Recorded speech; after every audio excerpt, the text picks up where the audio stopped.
Mr Deputy Speaker. This is a government that continues to preside over corrupt programs that use taxpayers' resources to derive personal political benefits for members of the Liberal and National parties. And you've got to consider how this started, Mr Deputy Speaker. The scene was set in 2018, when after knocking off Malcolm Turnbull, this was a desperate government. This was a government driven by division, a government with no agenda but holding on to power. So they turned to looking at any single program they could use to throw money for political benefit, to derive any political gain they could have from taxpayers' money. So we've seen some of the most egregious rorting this nation has ever witnessed. We've seen rorting of the $100 million community sports infrastructure program and the $150 million female facilities and water safety stream. We've seen rorting at an Olympic scale, and then we've seen them try and make Senator Mackenzie the patsy, the fall guy for this, saying she did it all. She was entirely responsible for this rorting. But the truth is that we know that there was a conspiracy led by the Prime Minister's office to corrupt this process for grubby political ends. And we only have to look at the events of the last 2 days in question time to see that confirmed.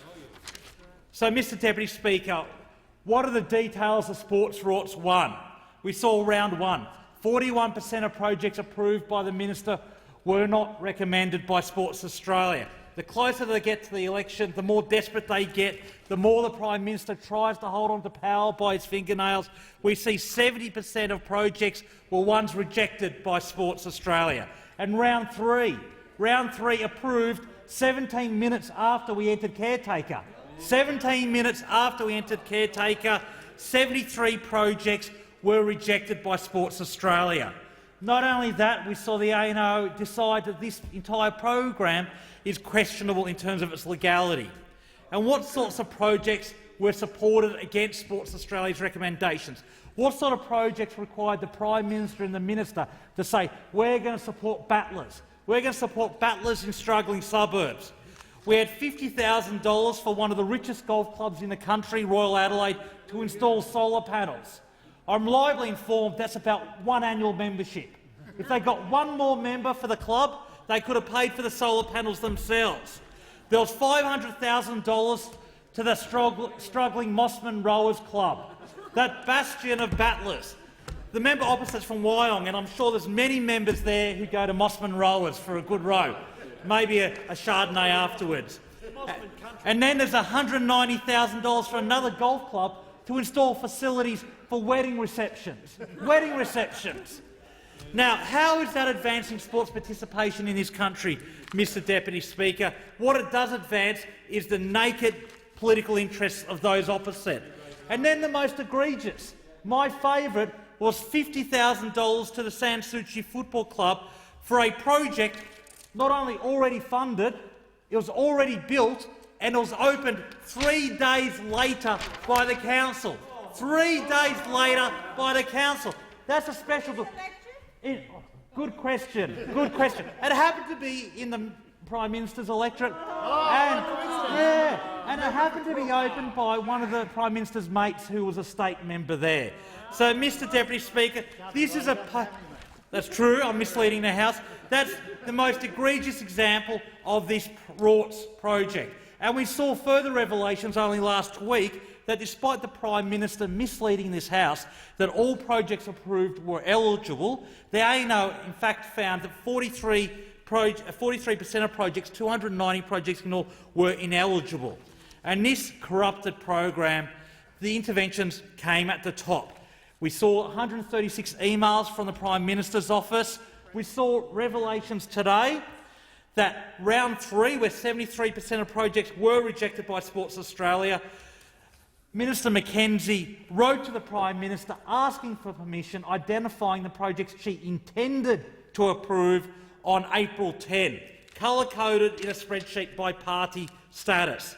And then after, presumably, the Prime Minister approved the 73% of projects, the backdated brief was received by the department at 8:46 a.m. on April 11, 17 minutes after the caretaker period began. And again we saw today the Prime Minister misleading the House, saying that the projects were approved on April 4, when in fact the substance of the email to the Prime Minister makes it very clear that the Minister hadn't approved the projects when she wrote to the Prime Minister on April 10.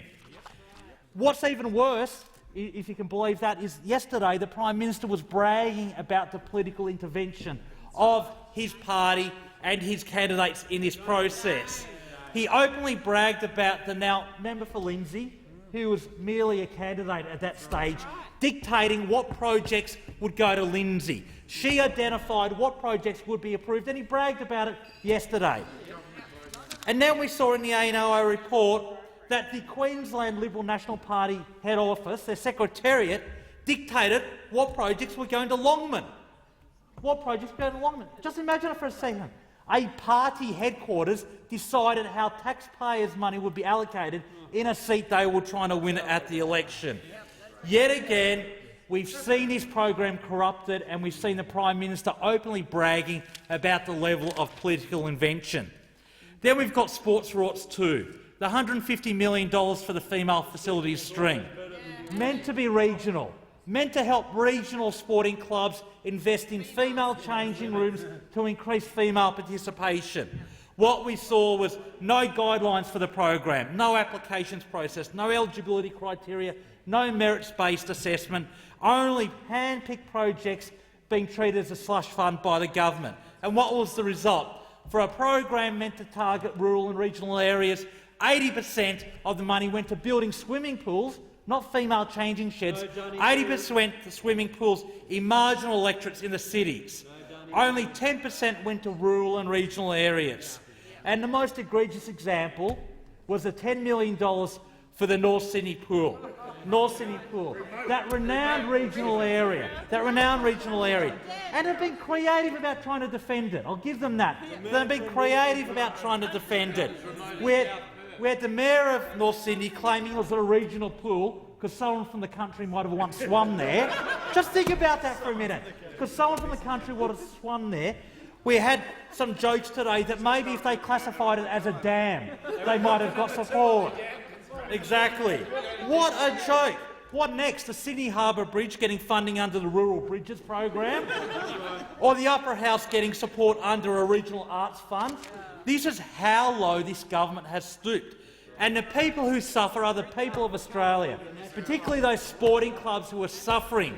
Garden Suburbs Football Club in my electorate, which is turning away female soccer teams because the women are getting changed in the canteen and in their cars. This is the people who are suffering because this government presides over corrupted programs. Programs run for one cause only, to advance their political interests. Programs designed to misuse taxpayers' money, $250 million in this case, to advance their political ends, to settle grubby political scores, to win votes in a desperate bid after they knocked off their second Prime Minister to hold on to power. What a disgrace, and the Australian people are coming for them. The Australian people are sick of them. The Australian people will wreck on this in 2 years' time.